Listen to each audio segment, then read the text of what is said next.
Well, the wind's been blowing like crazy, and so I'm out here with volunteers Joe and Erik. Hey guys. And we are watching the fish underneath, but while we've been in here, we've been working on several projects.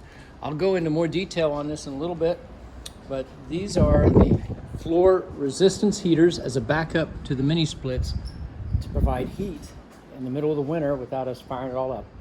But the guys and I were talking, and Joe rightly reminded me, you guys might be interested in the nature of the beast of the HVAC system. So we'll kind of head past the 1980s lava light and work our way back in there. Like I say, really windy day today, but great day for working inside. So here we are. And you know, like I say, as I'm walking around in here and just looking at it, I don't really know what I am looking at, but you guys have a little bit of experience in it. And one of the first things that jumped out to me was, you know, I was looking at the hot water inlets, which I know they had a boiler at one time in the past, and we're talking about using the Caterpillar generator because it's a marine generator. So how does this kind of work, guys? Well, normally these are considered hot water reheats generally. Yeah. You know, it'd have its own boiler system somewhere. Yep, they did have one on the original plans. Okay. Yep. You know, it'd be to heat the air up, obviously, in the cooler months. Yep.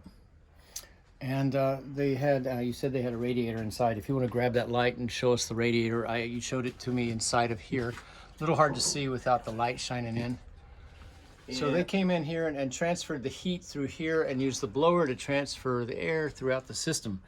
But they also had an AC unit, which we were looking across the size of it, and I think you were telling me that what did you say, that the EA 120 probably meant that it was 120,000 BTUs, you think? 120 BTUs, which would be about a 10-ton unit. Cool.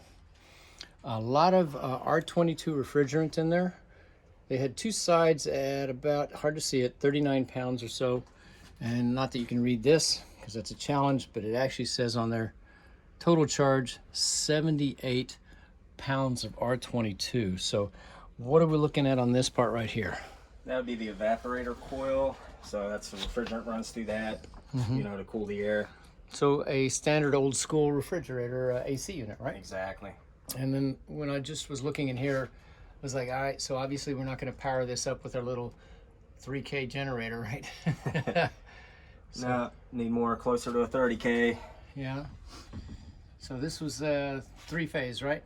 Yep, Most likely. Three-phase. I haven't looked at the panels yet, but it looks like a 120, 208 three-phase. Yeah. And down underneath it was really the guts of the beast, is that right?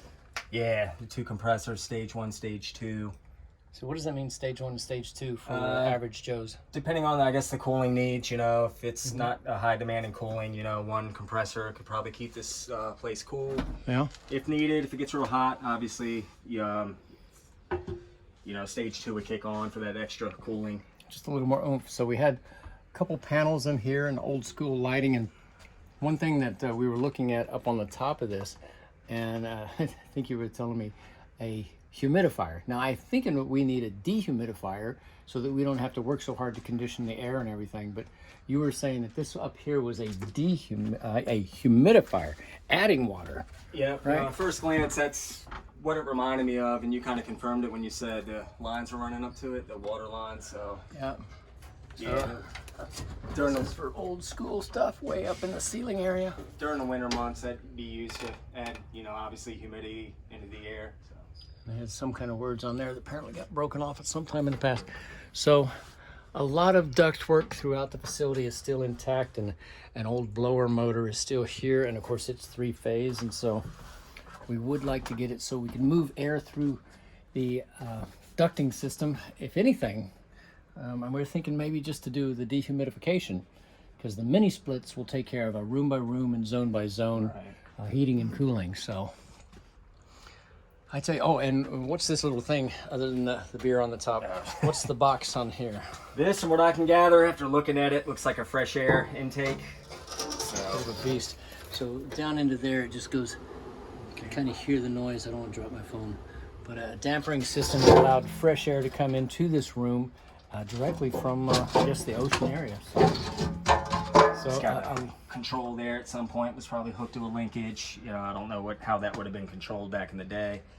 Yeah. Amazing that it all worked at one time, right? And that's the fresh air, or no, I'm sorry, that's return air. Return air there, and also one over here, Oh, right? is there one? Okay. Yep, one hidden over there. Very cool. And if you want to know, this is panel C. So, you know, the tower has got these things that we find in it all the time. Some of them which, you know, are surprising to me. Things I have no idea about. And then we get to, you know, Erik and Joe that are like, oh yeah, that's a so-and-so.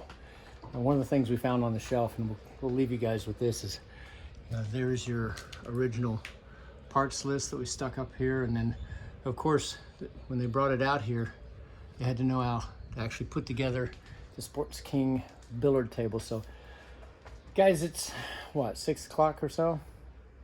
I think it's time for us to kick back, figure out what we're going to eat, and then test that pool table and see if it's still on the level. Y'all have a great day, and thanks for watching.